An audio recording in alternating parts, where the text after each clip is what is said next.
Tão depressa o sol brilha como a seguir está a chover.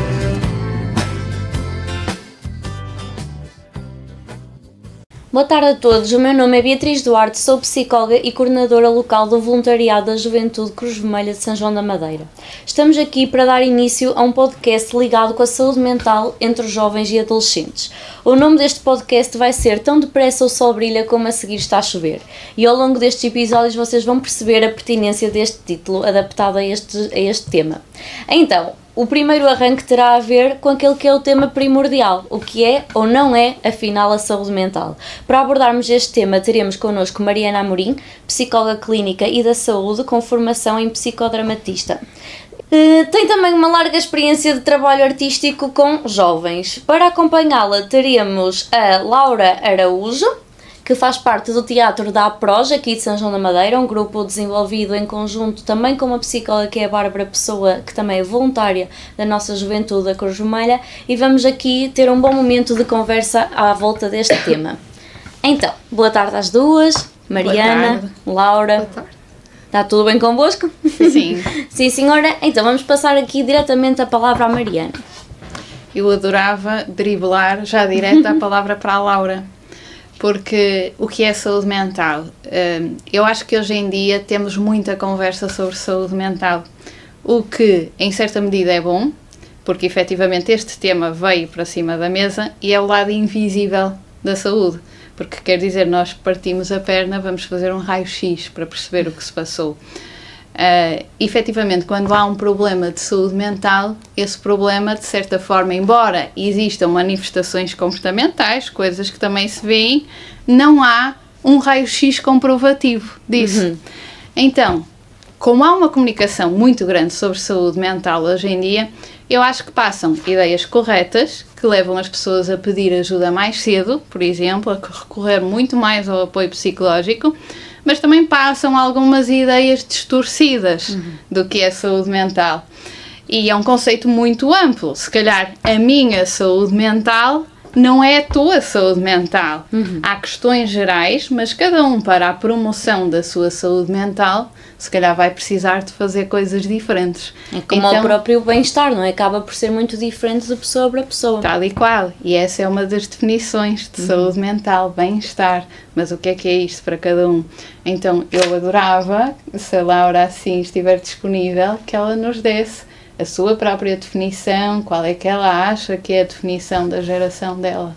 A Laura tem 14 anos, não é? Mas exato. Isto é um tema que lhe desperta algum interesse. Para mim, a saúde mental é uma coisa essencial, porque eu acho que se não estivermos bem mentalmente, nunca vamos estar bem fisicamente, connosco próprios, nem com mais ninguém. E acho que na minha geração, e agradeço muito que é imensamente falado, é uma coisa que é muito aberta, e eu sei que nunca foi assim em anteriores gerações, mas hoje em dia é uma coisa que se fala muito. E é uma coisa mesmo necessária, porque toda a gente tem problemas com a saúde mental.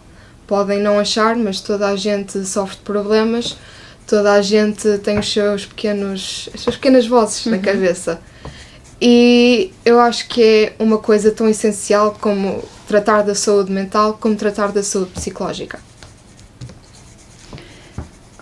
Se calhar eu vou pedir para já comentar direto esta frase. Primeiro, achei mesmo bonita a forma como a Laura disse que realmente na geração dela este é um tema bem-vindo, acolhido, e que quase que a Laura também disse que isto pode acontecer a todos, ninguém está imune.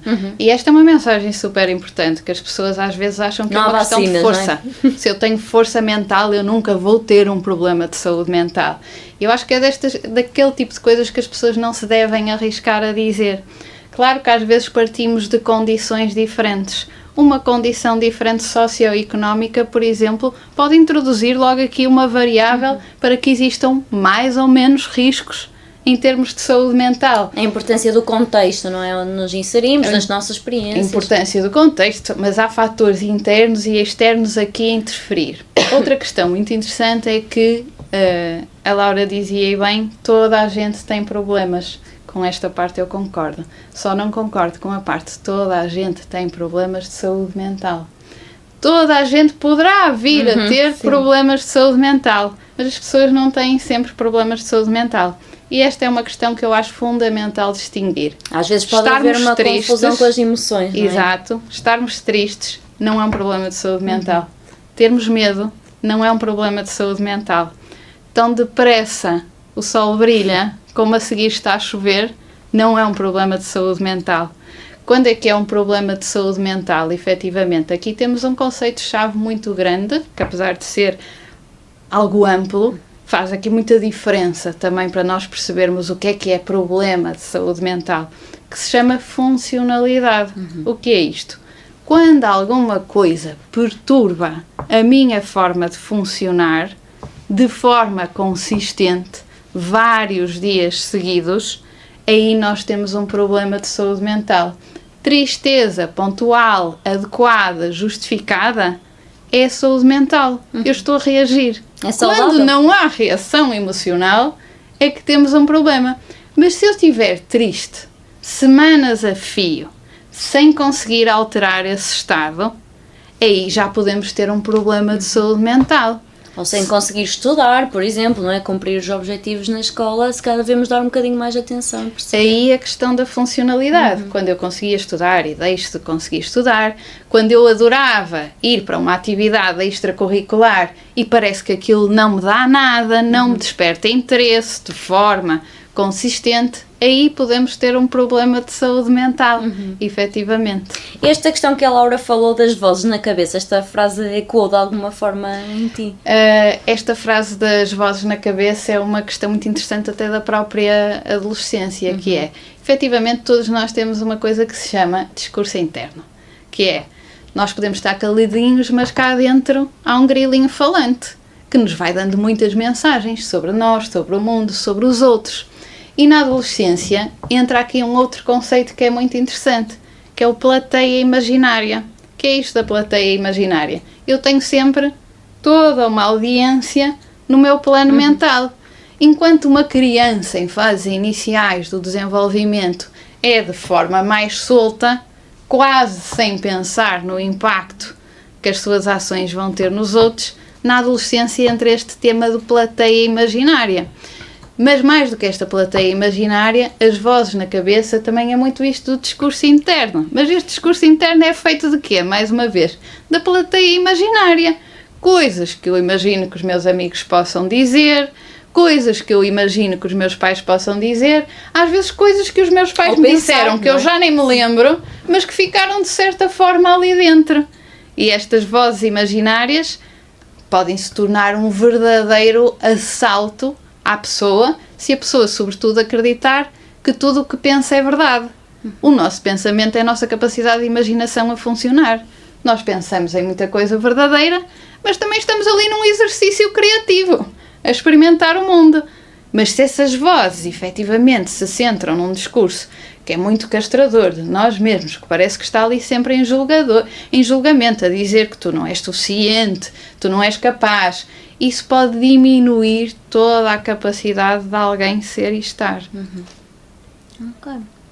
Laura, está a fazer todo sentido para ti aquilo que nós estamos a conversar? Muito, mas mesmo muito. Acabas por te identificar ou até relembrar de momentos em que isto possa ter acontecido ou surgido? Sim, basicamente, na escola, mesmo no dia-a-dia, há sempre alguma coisa, eu tento não ouvir, porque eu sei que não é verdade, eu tento, por exemplo, faço alguma coisa e a minha cabeça pensa logo, ei, o que é que aquela pessoa pensou, ela vai fazer não sei o que, ela vai me julgar imenso. Mas não é verdade.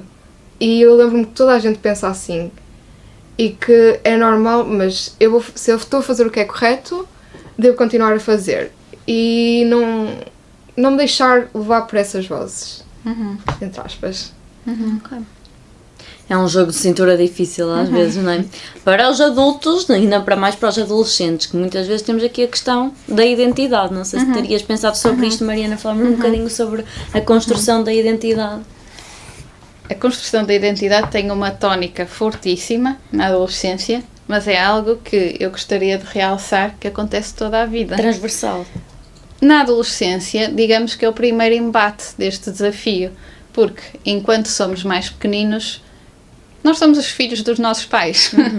Nós somos uma criança pequenina. A partir de certa idade, nós queremos fazer-nos valer no mundo por nós, apresentar este cartão de identidade.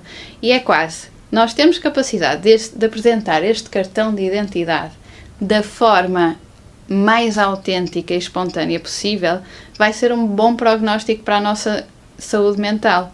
Pelo contrário, se eu sinto que tenho que mascarar ou fingir quem sou para caber melhor num determinado grupo social, porque na adolescência entra muito esta parte. Eu já não estou só interessada em ser aprovada pelos meus pais, em ser o menino de ouro dos meus pais. Até já nem me faz diferença nenhuma se não for o menino de ouro dos meus pais. Mas eu começo a querer que os meus pais, os meus amigos que estão comigo na escola, os meus conhecidos, olhem para mim de uma forma positiva.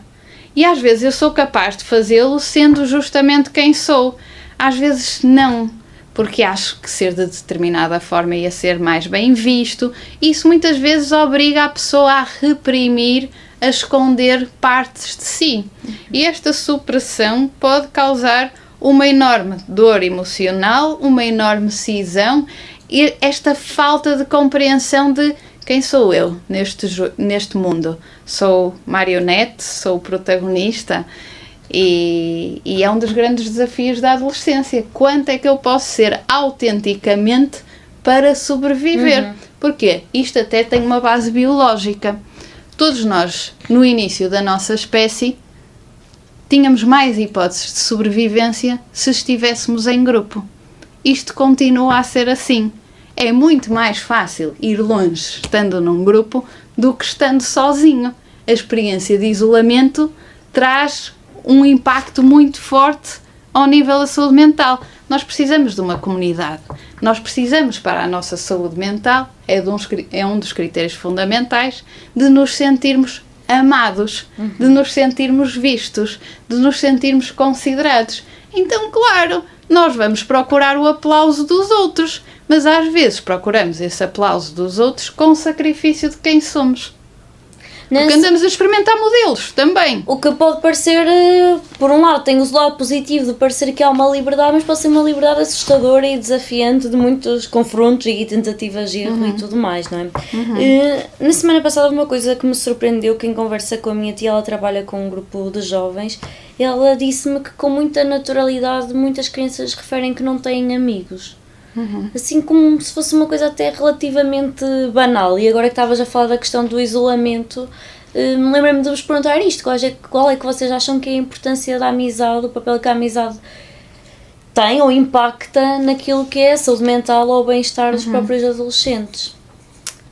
Eu acho que falando de personalidade e nos descobrimos a nós próprios, eu... Sim, no início da adolescência, da puberdade, dito, eu achava sempre que tinha que ser de uma certa maneira para me enquadrar com certas pessoas. Mas agora, mais 2023, 2024, fez um clique e na minha cabeça é assim, eu tenho que ser eu própria.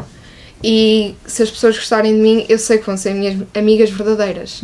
Eu sei que posso estar à vontade e que não tenho de estar sempre com uma máscara, sempre a dizer certas coisas. Posso ser eu mesma e estar à vontade. Por exemplo, eu ando nos escuteiros e eu sinto que desde pequena eu posso ser eu mesma. E eu sinto-me tão bem nos escuteiros. É uma segunda família para mim. Eu acho que isso ajuda-me imenso em termos de amizades. E essas amizades, que para mim são verdadeiras, porque gostam de mim como eu sou verdadeiramente, fazem-me imenso bem. Porque eu sei que vão estar sempre lá e não importa da maneira que eu sou, porque elas gostam imenso de mim. E o sentimento é recíproco também, da minha parte. Ok. Não sei o que é que tu achas, Mariana, mas acho que esta mensagem que a Laura está a passar é muito importante, não é? No sentido de que muitas vezes até adultos têm a percepção de que não se podem mostrar de alguma forma mais vulneráveis, porque senão vão acabar por afastar ou por perder as pessoas. E ela está a passar exatamente a mensagem contrária, não é? Que nós estarmos à vontade, predispostos, até nos une, de alguma forma. E no fundo eu acho que ela traz outra mensagem que é importantíssima. Nós não vamos ser felizes em todo o lado e com todas as pessoas, isso não existe. Nós precisamos dos nossos ambientes, em termos físicos, em termos interpessoais. Nós procuramos algumas qualidades naquelas que vão ser as nossas pessoas, que não são iguais entre todos. Então é quase o que ela disse: se não me aceitarem como eu sou, é porque não são as minhas pessoas. Eu preciso deste critério, de ser aceito como eu sou. Isto nem sempre é fácil, porque, sobretudo, a construção da identidade também não deixa de ser uma experiência, lá está. E no meio desta experiência nós temos que estar dispostos a errar e a falhar. Nós vamos procurando alguns modelos, até achamos que nos identificamos com algumas pessoas, mas depois conhecemos melhor e afinal não eram para nós. Então é quase esta capacidade de percebermos que nós também não temos que entrar na adolescência a saber dizer exatamente quem somos. Este é um processo, lá está, marcado na adolescência, mas que se vai atualizando durante toda a vida. Portanto, eu vou ter que perceber, a partir da adolescência, justamente isto. O que é que me faz sentir bem comigo a cada momento da minha vida, na minha relação comigo, na minha relação com os outros, e ser capaz de encontrar isso. E, efetivamente, as amizades que nos alicerçam são incríveis para a nossa saúde mental. Por outro lado, quando as amizades são um lugar de constrangimento, em que eu experimento estar a ser dominada pelos outros, efetivamente podem ser um lugar de isolamento ainda maior, porque aparentemente há muita saúde mental também que anda por aí mascarada de grandes sorrisos, de grande à vontade. E eu entro num lugar realmente de não me reconhecer, de não saber bem o que é que se passa comigo. E ainda é mais difícil que as pessoas reconheçam que precisam de ajuda e serem capazes de pedir essa ajuda. Apesar que existem muitas decisões exigentes que são pedidas aos adolescentes, não é? Temos a própria questão da orientação vocacional, que é uma pressão muito grande dos jovens, parece que de repente sentem que estão a decidir todo o futuro na área profissional. Vocês também sentem, Laura, que isso é uma realidade? Os teus amigos já vão partilhando coisas sobre isso também? Neste momento sim, porque eu estou no 9º ano e já tenho que começar a ter uma ideia do que é que eu vou seguir. Por exemplo, aplicar as escolas, depois também os exames, tenho que ter a média mais ou menos boa se eu quiser ir para uma escola boa. Por exemplo, eu não tenho muita dificuldade em escolher porque eu tenho a minha decisão feita, eu acho que é isto que eu quero, que é ir para artes. E no Porto, mas na minha cabeça é um bocado de pressão porque para entrar no Porto, se não houver vagas suficientes, eu tenho que ter uma certa média. Depois, se eu não tiver certa média, é melhor eu esforçar-me nos exames para ter umas notas melhores. E eu sinto isso nas minhas outras amigas porque mais tipo para a parte de escolher o que é que vão seguir. Porque estão completamente confusas, algumas. Eu sinto que a maior parte da turma é só ciências, porque é o que tem um leque mais, tipo, de mais coisas para seguir na faculdade. Mas eu sei que a maior parte das pessoas não quer seguir nada que tenha a ver com ciências. E também sinto a pressão vindo dos meus amigos, mas também a minha pressão pessoal de... Também outra vez na minha cabeça eu tenho de ter umas certas notas para entrar. E também depois é um bocadinho coisa, porque nós pensamos, eu vou escolher agora uma coisa e se eu chegar tipo ao 12º e não quiser isto, quiser uma coisa completamente diferente, é horrível, porque eu penso muito nisso. Se eu agora escolho artes, chego tipo ao 12º e quero ser médico ou qualquer coisa, é muito grande a pressão porque... Parece que não dá como inverter Exato. a marcha, não é?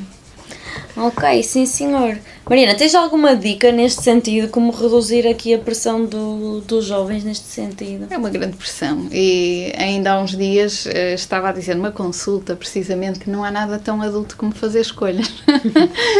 Porque efetivamente esta é uma grande escolha que sentem que têm que fazer e que de certa forma vão pesar.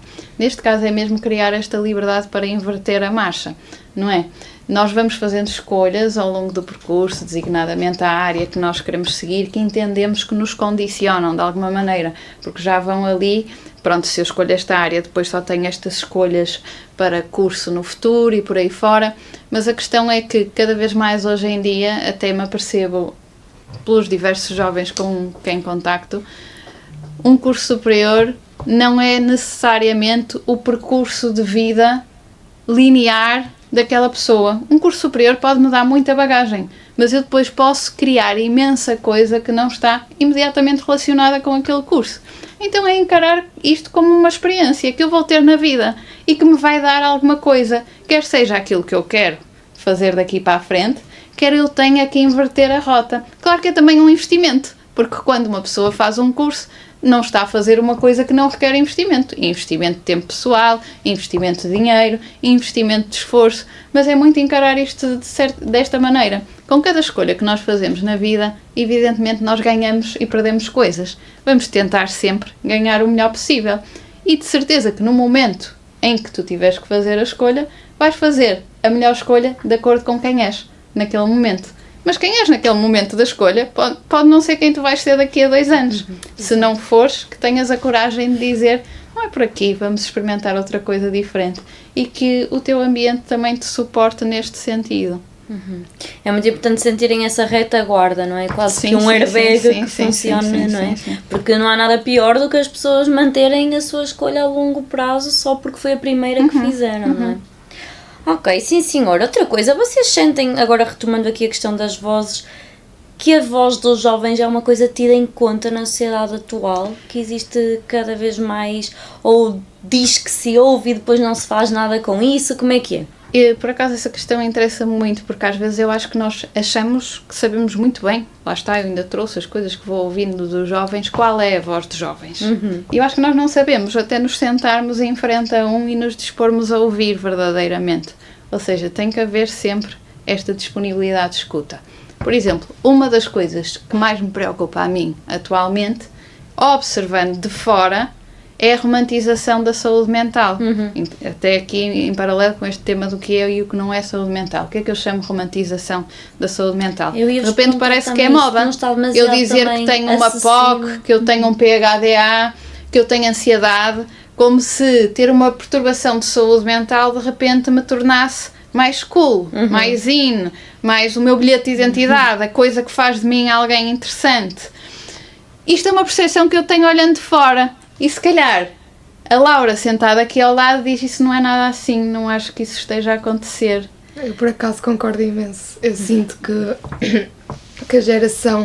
a minha geração, tenho ansiedade, não consigo fazer isto. Mas eu sinto que muitas vezes, principalmente nas redes sociais, que é tipo, eu tenho isto, eu tenho aquilo, quando há pessoas que realmente têm certas coisas que estão a passar por estão a passar por tempos tão maus, estão ainda pior que essa pessoa, e acho que as pessoas ao verem isso sentem-se tipo, esta pessoa não tem nada a ver comigo, não tem os mesmos sintomas que eu e tem as mesmas coisas que eu, como é que isso é possível? Eu acho que é, e depois a romantização é muito romantizado e é mais principalmente nas redes sociais, eu sinto imenso isso. Há um bocadinho a Laura estava a dizer que é um tema relativamente falado, não é? Que até agradece por ser assim. Há alguma parte desta acessibilidade que consideres negativa? Por exemplo, há um bocado a Mariana fala também do isolamento. Imagina, o facto de, nós agora temos muito a inteligência artificial, o facto de um jovem sentir que vai ter a resposta automática para o mal-estar que está a sentir através de um computador, sentes que isso poderá fazer com que ele não esteja pessoalmente com um amigo ou pessoalmente com um familiar ou através de ajuda especializada também? Eu acho que a minha geração, muitas pessoas se escondem na internet porque é onde se sentem seguros. Talvez não consigam falar com o pai, com uma mãe, com um amigo ou até com ajuda mesmo profissional. Mas eu acho que falar com uma pessoa é sempre melhor do que estar a escrever num computador. Porque um computador não consegue nos ver, não consegue entender o que nós sentimos. Porque é só um programa. Pode proporcionar uma sensação ilusória de companhia, não é? De estarmos realmente acompanhados. Tens sentido também isto, Mariana? Eu até ia rebobinar um bocadinho atrás, achei super interessante realmente a Laura reconhecer, identificar-se, dizer que isto acontece e dizer outro risco que há quando há esta informação a circular na internet, porque de repente vamos imaginar, existe um grande nome que é a ansiedade, mas uma das questões com que eu mais brinco em consulta, quando alguém me diz que as pessoas dizem mesmo eu sou ansiosa, vestem isto quase para a identidade, em vez de eu tenho ansiedade, faz-me a anatomia da tua ansiedade. porque a ansiedade são 1000 coisas e é sentida de 1000 formas diferentes. E é quase, se eu não sinto igual a esta pessoa, eu não estou a sentir verdadeira ansiedade. Então é quase, às vezes estes modelos de comparação que existem online podem-me levar a imitar comportamentos e eu começo a sentir coisas que nem sentia, mas que verdadeiramente me adoecem. Contágio, não é? Exato! Há um livro muito engraçado de um psiquiatra, que é o Pio de Abreu, que se chama Como Tornar-se um Doente Mental. E em que basicamente é escrito a explicar que características é que as pessoas devem adotar se querem ter aquela perturbação mental. E se realmente eu me torno ali um bocado obsessiva em relação a alguém que tem algo parecido comigo, mas que eu não tenho todos os sintomas, de ver aquela pessoa a falar sobre aquilo, eu começo a interiorizar aquilo para mim. Isto é uma potencial desvantagem. Mas dizer também que eu não sou fundamentalista nestas questões e acredito que se as coisas têm um lado que poderá ser perigoso, também têm outro lado de salvação, com certeza. E todos nós precisamos de conexões para a nossa saúde mental. Lá está, um conceito básico. Alguém que esteja isolado não vai conseguir ter uma boa saúde mental. E muitas vezes a internet é o lugar onde eu encontro os meus semelhantes. Lá está, falamos do papel da amizade, sendo fortificador quando eu sinto que estou entre aqueles que me permitem ser quem sou, ser eu. Às vezes eu não vou encontrar isso no meu grupo social mais imediato. Às vezes eu vou estar na escola a sentir-me uma ovelha negra e de repente na internet conheci alguém com quem eu consegui conversar e que me faz sentir que não sou única no mundo. Neste aspecto, isto poderá ter um efeito muito benéfico para a pessoa. Claro que aqui não estamos a discutir todas as outras questões. Então isso, aquela pessoa com quem eu estou a falar, não existe realmente. Pois. E eu nunca vi a cara, e nós conversamos, mas afinal eu acho que é uma pessoa de 15 anos e não era nada a ver já com iríamos isto. entrar no todos os perigos da internet. Mas todas as coisas têm um lado potencialmente perigoso, mas um lado também benéfico. Não estou aqui também numa perspectiva quase de castração. Não, as ligações que são pela internet, nem pensar. Ligações pela internet podem conferir à pessoa uma boia de salvação numa experiência de isolamento grande. Ok. Sim, senhora. Apesar de nada substituir, não é? Temos aqui aquela questão do contacto mais humano. Queríamos lançar só aqui mais um tema, antes de terminarmos, que tem muito a ver com, por exemplo, frases deste género. Ele é jovem, ele está a passar por uma má fase, mas ele a seguir não se vai lembrar. Ou isto não vai ser assim tão importante. Por exemplo, estou-me a lembrar, por exemplo, das questões do namoro. Não é? Nós às vezes não valorizamos aquilo que são os considerados os primeiros namoros exatamente por serem os primeiros. Pensamos, ok, até pode não estar a ser uma relação saudável ou uma relação positiva, mas isto entretanto vai passar, isto foi só o primeiro namoro, a pessoa a seguir vai ficar a recuperar super bem e às vezes não vemos que pode ter marcas muito profundas nas próximas relações interpessoais e tudo mais. Vocês já pensaram sobre isto? Sim, como é a primeira, eu acho que não conhecemos mais nada e tudo o que acontece lá, na nossa cabeça automaticamente é certo. Se a pessoa nos trata mal e nós acabamos com ela, acho que nas próximas relações vamos aceitar esse comportamento porque nunca tivemos mais nada. A pessoa pode até reparar, opá, isto não é bom para mim. Mas se não reparar, foi o primeiro relacionamento, a pessoa tratou-lhe mal. Nas próximas relações ela vai achar que é normal, que é completamente aceitável. E também, eu acho que nunca se esquece, são coisas... Tudo o que nós passamos faz parte de nós. Nós temos um pedacinho de toda a gente que já conhecemos. Nós somos... Por tudo que já passamos é o que faz nós. O que faz nós sermos nós. Então eu acho que é importante lembrarmos de tudo. E principalmente as primeiras vezes. Ok. Ou seja, a dica aqui seria mais para os adultos, não é? Como não desvalorizar... Como é que chegamos até eles? É das coisas que desde sempre, eu acho que antes de eu ser psicóloga e ter formação específica na área, mais me melindrava quase. São problemas de criança, não tem interesse nenhum. Tem. Para aquela capacidade de desenvolvimento, para aquela experiência de vida, pode ser algo extremamente relevante. E há um autor da área do trauma, um médico, Gabor Maté, que tem falado muito nesta questão. Não é o que nos acontece que nos traumatiza. É o impacto. É o facto de não sermos vistos, amparados e compreendidos no que nos acontece. Então, muitas vezes, o que é que se passa?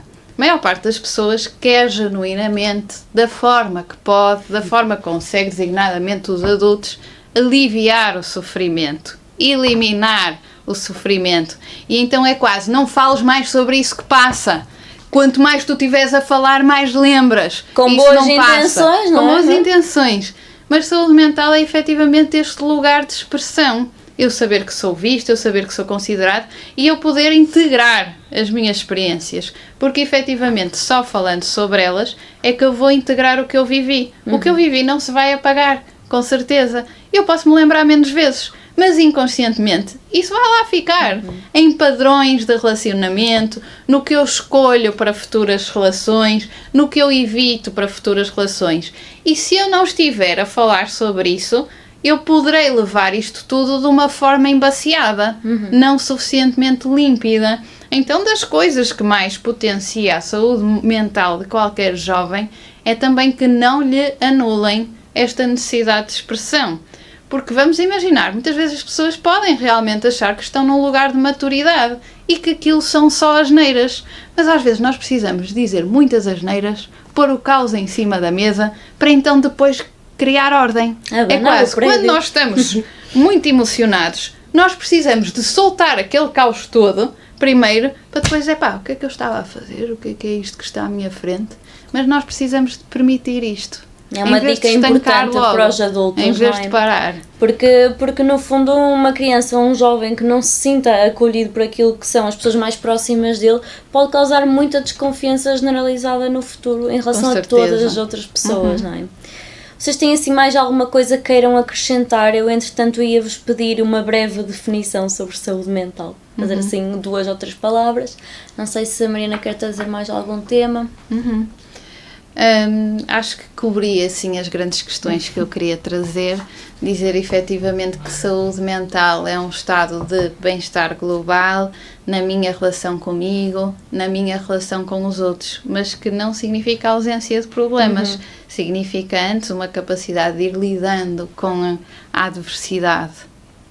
Ok. Laura, o que podemos acrescentar? Então, a saúde mental basicamente é um fundamento, é a coisa não mais importante, mas uma das coisas mais importantes, porque eu acho que a saúde mental abrange muita coisa e a saúde mental, completo bem-estar de saúde mental é saber que estes sentimentos existem e querer resolvê-los. E é isso. Obrigada. Então, queria agradecer muito às duas, não é? E acho que podemos deixar aqui a mensagem a quem nos ouve que, mesmo quando chove, o sol voltará a brilhar, não é? Obrigada.